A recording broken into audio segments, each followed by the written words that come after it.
Sa Dakbayan sa Mandaue, nakabuylo na usab ang tinuig nga brigada eskwela o pagpangandam sa mga eskwelahan sa pagbukas na unya sa klase. Kining kalihukan gihimo sab sa nga kahigayunan sa usa ka makadiskarte nga ginang nga namaligya og gamit sa pagpanglimpyo. Anang report ni Nico Serino.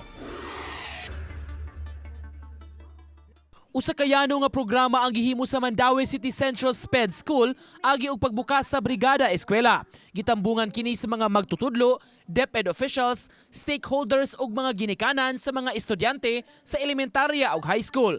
Gihangop sa mga opisyales ang kooperasyon sa lain-laing sektor aron mapreparar ang tunghaan. Gani ubay-ubay ang nagpalista nga mga partisipante sa kalihukan.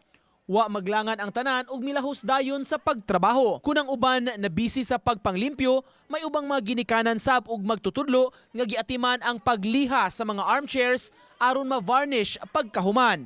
Tungod kay nagkinahanglan og mga kagamitan, si Ginang Maribeth nakapangandam ng daan.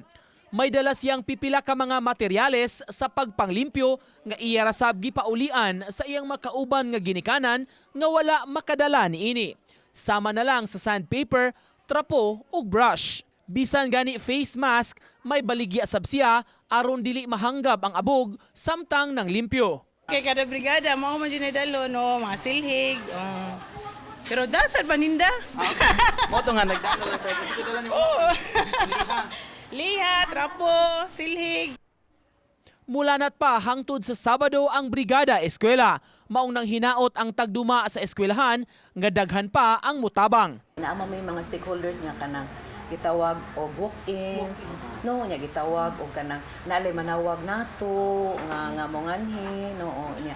Kami ni reach out sa midihas mga kasilinganan. Depende sa parents kung muari sila every day ba or every other day. Pero naagi may nga muari gyud for the whole week to prepare our school. Gi-encourage gyud mo. Matod sa hepe sa DepEd Mandaue, sa balik eskwela karong Hunyo 3, diretso klase na gyud ug wala nay pagpanglimpyo ug repair nga himuon.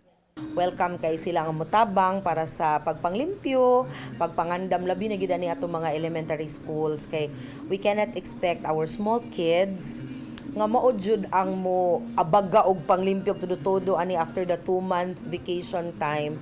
So nang hangyo gyud mi nila. Uban ni Rod Prado, Nico Sereno, Balitang Bisdak.